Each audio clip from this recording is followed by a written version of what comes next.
آج 40 نووی کی جو حدیث ہم پڑھ رہے ہیں اس میں غصے کی ممانعت ہے، شدت کے ساتھ، تکرار کے ساتھ۔ اس کے لیے تمہیداً میں نے سورہ آل عمران کی 2 آیات آپ کو سنائی ہیں۔ وہاں ارشاد ہوتا ہے وَسَارِعُوا إِلَىٰ مَغْفِرَةٍ مِّن رَبِّكُمْ، اے مسلمانوں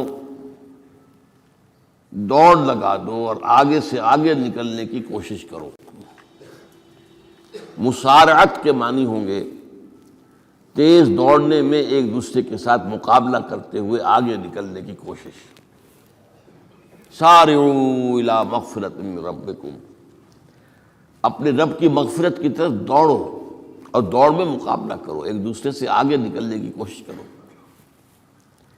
وجنت، اور اس جنت کی طرف دوڑ لگاؤ، عرضها السماوات والارض، جس کا پھیلاؤ آسمانوں اور زمین جتنا ہے۔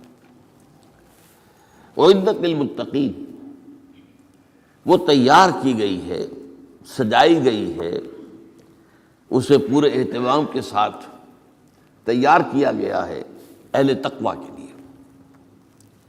ان اہل تقویٰ کے کچھ اوصاف کیا ہیں؟ الذین ينفقون فی السراء والضراء، وہ لوگ کہ جو خرچ کرتے ہیں، مراد ہے اللہ کی راہ میں، اور اللہ کی راہ میں خرچ کرنے کی 2 مدیں ہیں۔ اللہ کی رضا کے لیے اس کے بندوں میں سے جو محتاج ہوں، جن کو کوئی ضرورت لاحق ہو، ان کی مدد کرنا، یتیم ہوں، بیوائیں ہوں، مسکین ہوں، کوئی قرض تلے دب گئے ہوں، وہ سب کے سب اس میں آ جائیں گے۔ لہذا دوسری مد کیا ہے؟ وہ ہے اللہ کے دین کے لیے خرچ کرنا، دین کی تعلیم و تعلم کا کوئی نظام بنانا، پھر یہ کہ دین کو دوسروں تک پہنچانا، اس کے لیے سارے ذرائع جو بھی کسی زمانے میں ابلاغ کے موجود ہوں ان سب کو استعمال کرنا، اس کے لیے خرچ درکار ہے۔ بہرحال میں اس عرض کر رہا تھا کہ یہ 2 مدیں ہیں خرچ کرنے کی۔ الذین ينفقون فی السراء والضراء، مسرت کی حالت میں آدمی کے پاس کافی ہے، غنی ہے، تب خرچ کر رہا ہے تو ظاہر بات ہے اس حالت میں طبیعت پر اتنا بوجھ نہیں ہوتا خرچ کرنے میں، لیکن خود تنگی محسوس کر رہا ہو پھر خرچ کرے، یہ گویا کہ اس سے اگلا ایک قدم ہے، ضراء ہے، تکلیف کے اندر بھی ہو تو خرچ کرے۔ والکاظمین الغیظ، اور وہ لوگ جو اپنے غصے کو پی جانے والے ہوں۔ والعافین عن الناس، اور غصہ ظاہر بات ہے آتا ہے کسی شخص کی کسی غلطی پر، کسی خطا پر، یا وہ اس نے آپ کے ساتھ کوئی زیادتی کی ہے، تبھی تو غصہ آئے گا نا۔ لہذا غصے کو تو پی جاؤ اور لوگوں کو معاف کرو۔ والعافین عن الناس، یہ 2 کام در حقیقت ایک ہی کام کے 2 رخ ہیں کہ غصہ آیا ہے تو اسے پی جاؤ، اور جس شخص نے بھی تم پر زیادتی کی ہے، تمہارے خیال میں زیادتی کی ہے، ہو سکتا ہے وہ اپنی جگہ پر صحیح ہو، لیکن یہ کہ بہرحال تمہیں غصہ آیا ہے، اس غصے کو پی جاؤ اور اسے معاف کر دو۔ واللہ یحب المحسنین، اور ظاہر بات ہے کہ اللہ تعالیٰ کو تو ایسے محسنین ہی پسند ہے۔ اب یہاں بھی نوٹ کر لیجئے وہی درجہ احسان جو ہم پڑھ چکے ہیں بڑی تفصیل سے، حدیث جبرائیل کے حوالے سے گفتگو شروع ہوئی تھی، بعد میں پھر بھی مختلف مواقع پر گفتگو آتی رہی ہے، اور اگلی حدیث میں پھر آ رہی ہے۔ احسان کسے کہتے ہیں؟ تو اللہ تعالیٰ کو ایسے محسن جو اپنے اس دین کو خوبصورت بنا لے، دین ان کا جو ہے اور دینی زندگی ان کی جو ہے وہ دل کو لبھانے والی ہو، وہ لوگوں کو پسند آنے والی ہو، بلکہ یہ کہ اس کے اندر جو ہے وہ حسن جو ہے دل آویزی پیدا ہو جائے۔ تو اس آیت کے حوالے سے میں آج پھر حدیث آپ کو سنا رہا ہوں۔ اس کے راوی حضرت ابو ہریرہ ہے رضی اللہ تعالی عنہ، انہوں نے ذکر کیا ہے اور اس کی روایت کی ہے امام بخاری نے کی ہے رحمہ اللہ، ان رجلا قال للنبی صلی اللہ علیہ وسلم، ایک شخص نے حضور صلی اللہ علیہ وسلم سے عرض کیا، اوصنی، حضور مجھے کچھ وصیت فرمائیے۔ اوصا یوسی ایصاءً، وصیت کرنا، وصا یوصی توصیتاً، اس کے معنی بھی وہی ہے۔ وصا یوصی کے معنی ہو جائیں گے تدریجاً، مسلسل وصیت کرتے رہنا، نصیحت کرتے رہنا۔ اور ایک ہے، ایک مرتبہ آپ نے ایک بات کہہ دی ہے، اوصنی، مجھے وصیت فرمائیے، مجھے نصیحت فرمائیے۔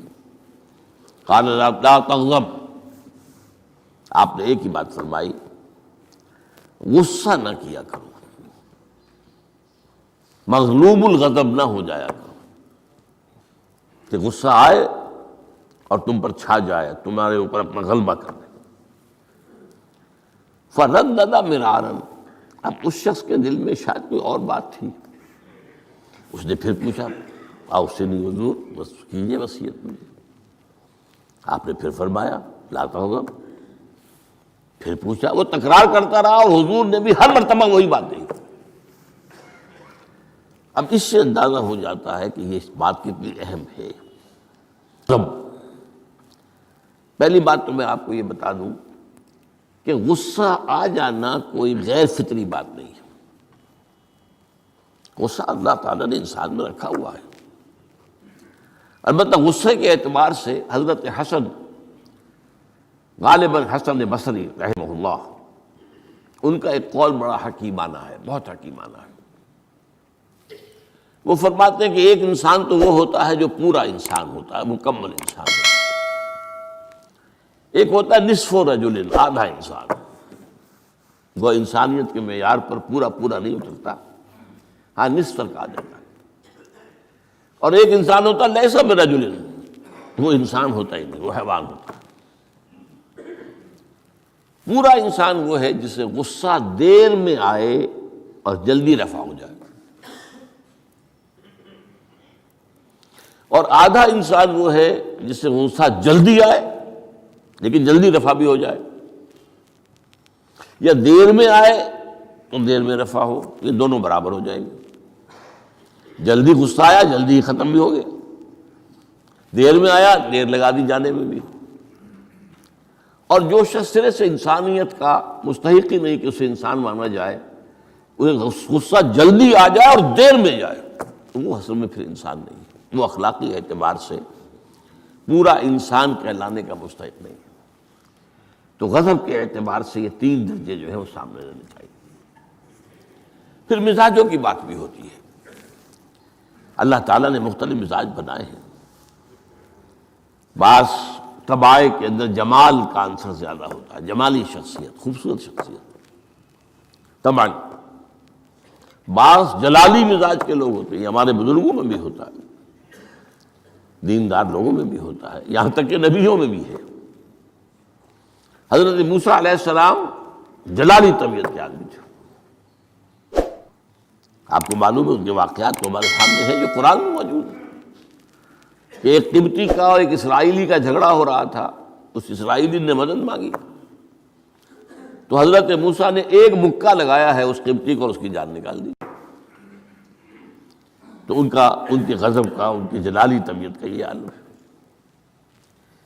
اور اس کا سب سے بڑا نقشہ جو قرآن مجید میں آتا ہے کہ جب اللہ تعالیٰ نے جب ہجرت ہو گئی اور مصر سے حضرت موسیٰ علیہ السلام اپنی قوم کو لے کر، بنی اسرائیل کو لے کر نکل آئے، دریا یا سمندر بھی اللہ نے پار کرا دیا، سمندر کو یا دریا کو پھاڑ کر، اس کے بعد وہ مرحلہ آیا کہ انہیں اب شریعت دی جائے، اس لیے کہ اصل میں ہجرت کے بعد پھر شریعت آتی ہے۔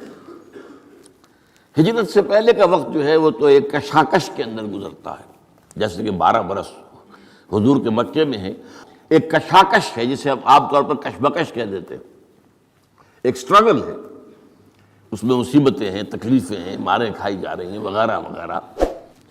تو ابھی کسی تفصیلی شریعت کے لیے جانے کا موقع نہیں تھا۔ نماز بھی جا کر 5 وقتہ جو ہے وہ سن 1190 میں فرض ہوئی ہے، یعنی آپ سمجھئے کہ ہجرت سے 1 ڈیڑھ سال پہلے۔